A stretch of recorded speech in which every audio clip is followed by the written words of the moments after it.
శ్రీ సాయినాథాయ నమః. శ్రీ సాయి సచ్చరిత్రము 50వ అధ్యాయము. కాకా సాహెబ్ దీక్షిత్, టెంబే స్వామి, బాలరాము దురందర్ కథలు. శ్రీ సాయి సచ్చరిత్ర మూలములోని 50వ అధ్యాయం 39వ అధ్యాయములోని చేర్చుట జరిగినది. కారణము అందులోని ఇతివృత్తము కూడా ఇదియే కనుక సచ్చరిత్రలోని 51వ అధ్యాయం ఇచ్చట 50వ అధ్యాయంగా పరిగణించవలెను. భక్తుల కాశ్రయమైన శ్రీ సాయికి జయమగుగాక. వారు మన సద్గురువులు. వారు మనకు గీతార్థమును బోధించెదరు, మనకు సర్వశక్తులను కలుగజేయుదురు. ఓ సాయి, మాయందు కనికరించుము, మమ్ము కటాక్షించుము. చందన వృక్షములు మలయ పర్వతంపై పెరిగి వేడిని పోగొట్టును. మేఘములు వర్షములు కురిపించి చల్లదనమును కలుగజేయుచున్నవి. వసంత ఋతువునందు పుష్పములు వికసించి అవి దేవుని పూజ చేయుటకు వీలు కలుగజేయుచున్నవి. అట్లనే సాయిబాబా కథలు మనకు ఊరటను సుఖశాంతులను కలుగజేయుచున్నవి. సాయి కథలు చెప్పువారును వినువారును ధన్యులు, పావనులు. చెప్పువారు నోరును, వినువారు చెవులను పవిత్రములు.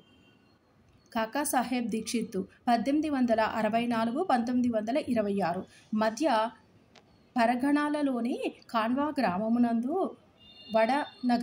నాగర బ్రాహ్మణ కుటుంబములోని హరి సీతారాం ఉరఫ్ కాకా సాహెబ్ దీక్షిత్ జన్మించెను. ప్రాథమిక విద్యను ఖాండ్వా, హింగన్ ఘాట్లలోని పూర్తి చేసెను. నాగాపూర్లోని మెట్రిక్ వరకు చదివి బొంబాయి, విల్సన్, ఎల్ఫిన్స్టన్ కాలేజీలలోని చదివి 1883లోని పట్టభద్రుడయ్యను. న్యాయవాది పరీక్షలో కూడా ఉత్తీర్ణుడై లిటిల్ అండ్ కంపెనీలోని కొలువునకు చేరను. తుదకు తన సొంత న్యాయవాదుల కంపెనీ పెట్టుకొనను. 1909కి ముందు సాయిబాబా పేరు కాకా సాహెబ్ దీక్షిత్కు తెలియదు. అటుపిమ్మట వారు బాబాకు గొప్ప భక్తులైరి. ఒకానొకప్పుడు లోనావాలాలోని ఉన్నప్పుడును తన పాత స్నేహితుడుకు నానాసాహెబ్ చందోర్కర్ను చూచిన. ఇద్దరును కలిసి ఏవో విషయములు మాట్లాడుకొనిరు. కాకా సాహెబ్ తాను లండన్లోని రైలు బండి ఎక్కుచుండగా కాలుజారిపడిన అపాయమును గూర్చి వర్ణించను. వందల కొలది ఔషధములు దానిని నయము చేయలేకపోయెను. కాలు నొప్పియును కుంటితనమును పోవలెనన్నచో అతడు సద్గురువుకు సాయిబాబా వద్దకు పోవలననియు కాక నానాసాహెబ్ సాయిబాబా వద్దకు పోవలననియు నానాసాహెబ్ సలహా ఇచ్చెను. సాయిబాబా విషయమై పూర్తి వృత్తాంతమును విశదపరచను. సాయిబాబా నా భక్తుని సప్త సముద్రముల మీద నుంచి కూడా పిచ్చుక కాలికి దారము కట్టి ఈడ్చినట్లు లాగుకొనిదను అను వాగ్దానము. ఒకవేళ వాడు తనవాడు కానిచో వాడు తనచే ఆకర్షింపబడనియు వాడు తన దర్శనమే చేయలేడనియు బాబా చెప్పిన సంగతి తెలియజేశాను. ఇదంతగినూ విని కాకా సాహెబ్ సంతసించి సాయిబాబా వద్దకు పోయి వారిని దర్శించి కాలు యొక్క కుంటితనము కంటే నా మనసు యొక్క కుంటితనమును బాగు చేసి శాశ్వతమైన ఆనందమును కలుగజేయమనియును వేడుకొనేదననియు నానాసాహెబ్తోనూ చెప్పాను. కొంతకాలము పిమ్మట నానాసాహెబ్ అహ్మద్నగర్ వెళ్ళెను. బొంబాయి లెజిస్లేటివ్ కౌన్సిల్లోని ఓట్లకై సర్దార్ కాకాసాహెబ్ మిరీకర్ ఇంటిలోని దిగెను. కాకాసాహెబ్ మిరీకర్ కొడుకు బాలాసాహెబ్ మిరీకరు వీరు కోపర్గాంకు మామల్తదారు. వీరు కూడా గుర్రపు ప్రదర్శన సందర్భంలోనే అహ్మద్నగర్ వచ్చియుండిరి. ఎలక్షన్ పూర్తి అయిన పిమ్మట కాకా సాహెబ్ షిరిడీకి పోవ నిశ్చయించుకొనను. మిరీకర్ తండ్రి కొడుకులును వీరిని ఎవరి వెంట షిరిడీకి పంపవలనా అని ఆలోచించుచుండిరి. షిరిడీలోని సాయిబాబా వీరిని ఆహ్వానించుటకు సిద్ధపడుచుండెను. అహ్మద్నగర్లోని ఉన్న శ్యామ మామగారు తన భార్య ఆరోగ్యం బాగాలేదనియు శ్యామాను తన భార్యతో కూడా రావలసిందనియు టెలిగ్రామ్ ఇచ్చిరి. బాబా ఆజ్ఞను పొంది శ్యామ అహ్మద్నగర్ చేరి తన అత్తగారికి కొంచెము నయముగా ఉన్నదనియును తెలుసుకొనను. మార్గములోని గుర్రపు ప్రదర్శనమునకు పోవుచున్న నానాసాహెబ్ పాన్సే, అప్పా సాహెబ్ గద్రే శ్యామను కలిసి మిరీకర్ ఇంటికి పోయి కాకా సాహెబ్ దీక్షిత్ను కలిసి వారిని షిరిడీకి తీసుకుని వెళ్ళమనిరి. కాకా సాహెబ్ దీక్షిత్కు మిరీకరులకు శ్యామ అహ్మద్నగర్ వచ్చిన విషయమును తెలియజేసిరి. సాయంకాలము శ్యామ మిరీకరుల వద్దకు పోయెను. వారు శ్యామకు నానాసాహెబ్ దీక్షిత్తోని పరిచయము కలుగచేసిరి.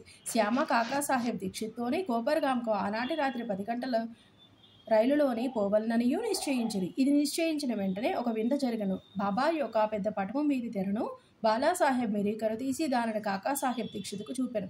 కాకాసాహెబ్ కాకాసాహెబ్ షిరిడీకి పోయి ఎవరినైతే దర్శించవలనని నిశ్చయించుకొనునో వారే పటమ రూపముగా నచట తన్ను ఆశీర్వదించుటకు సిద్ధముగానున్నట్లు తెలిసి అతడు మిక్కిలి ఆశ్చర్యపడెను. ఈ పెద్ద పటము మేఘశ్యామునిది. దానిపై అద్దము పగిలినందున అతడు దానికి ఇంకొక అద్దము వేయుటకు మిరీకరుల వద్దకు పంపెను. చేయవలసిన మరామతు పూర్తి చేసి ఆ పటమును కాకాసాహెబ్ శ్యామాల ద్వారా షిరిడీకి పంపుటకు నిశ్చయించిరి. 10 గంటల లోపల స్టేషన్కు పోయి టిక్కెట్లు కొనిరి. బండి రాగా సెకండ్ క్లాసు కిక్కిరిసి ఉండటిచే వారికి జాగా లేకుండెను. అదృష్టవశాత్తు గార్డు కాకాసాహెబ్ స్నేహితుడు. అతడు వారిని ఫస్ట్ క్లాసులో కూర్చుండబెట్టిరి. వారు సౌఖ్యంగా ప్రయాణములు చేసి కోపర్గాంలోని దిగిరి. బండి దిగగానే షిరిడీకి పోవుటకు సిద్ధముగానున్న నానాసాహెబ్ చండోర్కర్ను చూచి మిక్కిలి ఆనందించిరి. కాకాసాహెబ్ నానాసాహెబ్ను కౌగలించుకొనిరి. వారు గోదావరిలోని స్నానం చేసిన పిమ్మట షిరిడీకి బయలుదేరిరి. షిరిడీ చేరి బాబా దర్శనమును చేయగా కాకాసాహెబ్ మనసు కరిగెను. కంట్లో ఆనంద బాష్పములచే నిండెను.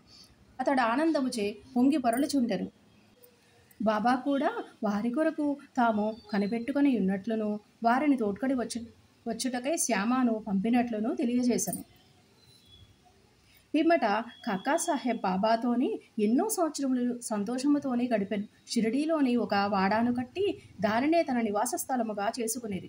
అతడు బాబా వల్ల పొందిన అనుభవములు లెక్కలేనన్ని కలవు. వాటినన్నింటినీ ఇచ్చట పేర్కొనలేము. ఈ కథను ఒక విషయముతోనే ముగించదము. బాబా కాకాసాహెబ్తోని అంత్యకాలమును నిన్ను విమానములోని తీసుకుని పోయిదను అన్న వాగ్దానము సత్యమైనది. 1926వ సంవత్సరము జూలై 5వ తేదీన అతడు హేమట్ పంతుతోని రైలు ప్రయాణము చేయుచు బాబా విషయమును మాట్లాడుచు సాయిబాబా యందు మనస్సు లీనము చేసెను. ఉన్నట్టుండి తన శరీరమును హేమట్ పంతు భుజంపై వాల్చి ఏ బాధయును లేక ఎట్టి చికాకు పొందక ప్రాణములను విడిచెను.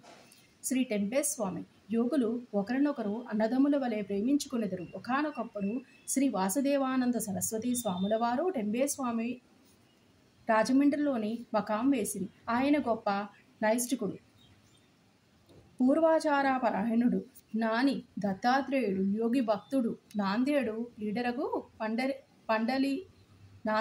లీడరగు పుండలీకరావు వారిని చూచుటకై కొంతమంది స్నేహితులతోని రాజమండ్రికి పోయెను. వారు స్వాముల వారితోని మాట్లాడుచున్నప్పుడు సాయిబాబా పేరు, షిరిడీ పేరు వచ్చెను. బాబా పేరు విని స్వామి చేతులు జోడించి ఒక టెంకాయను తీసి పుండలీకరావుకిచ్చి ఇట్లనిరి: దీనిని నా సోదరుడుగు సాయికి నా ప్రణామములతోని అర్పింపుము. నన్ను మరువవద్దని వేడుము. నా యందు ప్రేమ చూపుమనుము. ఆయన స్వాములు సాధారణముగా ఇతరులకు నమస్కరించరనియు కానీ బాబా విషయమున ఇది ఒక అపవాదమనియు చెప్పెను. పుండలీకరావు ఆ టెంకాయను సమాచారమును షిరిడీకి తీసుకుని పోవుటకు సమ్మతించెను. బాబాను స్వామి సోదరుడనుట సమంజసముగా నుండెను. ఏలనగా బాబా వలె వారును రాత్రింబవళ్ళు అగ్నిహోత్రమును వెలిగించియే యుంచిరి. 1 నెల పిమ్మట పుండలీకరావు తదితరులను షిరిడీకి టెంకాయను తీసుకుని వెళ్ళిరి. వారు మన్మాడ చేరిరి. దాహం వేయుటచే ఒక సెలయేరు కొరకు పోయిరి. పరగడుపున నీళ్లు త్రాగకూడదనియు కారపటుకులు ఉపాహారం చేసిరి. అవి మిక్కిలి కారముగా ఉండుటచే టెంకాయను పగలగొట్టి దాని కోరును అందులోని కలిపి అటుకులను రుచికరముగా చేసిరి. దురదృష్టము కొలది ఆ కొట్టిన టెంకాయ స్వాముల వారు పుండలీకరావుకి ఇచ్చినది. షిరిడీ చేరినప్పటికీ పుండలీకరావుకి ఈ విషయమును జ్ఞప్తికి వచ్చెను. అతడు మిగిలి విచారించెను. భయముచే వణుకుచూ సాయిబాబా వద్దకేగెను. టెంకాయ విషయం అప్పటికే సర్వజ్ఞుడగు బాబా గ్రహించెను. బాబా వెంటనే తన సోదరుడగు టెంబేస్వామి పంపించిన టెంకాయను తెమ్మనను. పుండలీకరావు బాబా పాదములు గట్టిగా పట్టుకుని తన తప్పును అలక్ష్యమును వెలిబుచ్చుచూ పశ్చాత్తాపడుచు బాబాను క్షమాపణ వేడెను. దానికి బదులు ఇంకొక టెంకాయను సమర్పించదనను. కానీ బాబా అందులకు సమ్మతించలేదు. ఆ టెంకాయ విలువ సాధారణ టెంకాయకు ఎన్నో రెట్లనియు దాని విలువకు సరిపోవున్నది ఇంకొకటి లేదనియు చెప్పుచూ నిరాకరించను. ఇంకనూ బాబా ఇట్లనను: ఆ విషయమై నీవేమాత్రము చింతింపవలసిన అవసరము లేదు. అది నా సంకల్పం ప్రకారం నీకు ఇవ్వబడెను. తుదకు దారిలోని పగలగొట్టబడెను. దానికి నీవే కర్తవనిను అనుకొనవేళ మంచిగాని చెడ్డగాని చేయుటకు నీవు కర్తవని అనుకొనరాదు. గర్వాహంకార రహితుడవై ఉండుము. అప్పుడే నీ పరచింతన అభివృద్ధి పొందును. ఎంత చక్కని వేదాంత విషయమును బాబా బోధించినో చూడుడు. బాలారాం దురంధర్ 1878 1925 బొంబాయికి దగ్గరలోనున్న సాంతాక్రజ్లోని పటారే ప్రభు జాతికి చెందిన బాలారాం దురందర్ అనువారుండురి.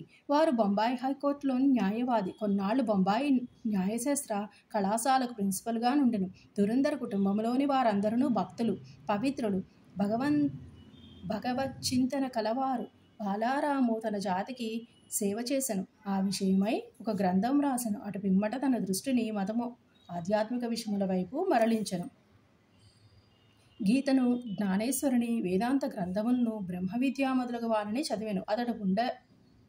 అతడు పండరీపుర విఠోబా భక్తుడు. అతనికి 1912లోని సాయిబాబాతోని పరిచయం కలిగెను. 6 నెలలకు పూర్వము తన సోదరులకు బాబుల్జీయును, వామనరావును షిరిడీకి పోయి బాబా దర్శనమును చేసిరి. ఇంటికి వచ్చి వారి అనుభవములను బాలరామునకు, ఇతరులకు చెప్పిరి. అందరూ బాబాను చూడ నిశ్చయించిరి. వారు షిరిడీకి రాకమునిపే బాబా ఇట్లు చెప్పెను: ఈ రోజున నా దర్బారు జనులు వచ్చుచున్నారు. దురందర సోదరులు తమ రాకను బాబాకు తెలియజేయనప్పటికీ బాబా పలికిన పలుకులు ఇతరుల వలన విని విస్మయమొందిరి.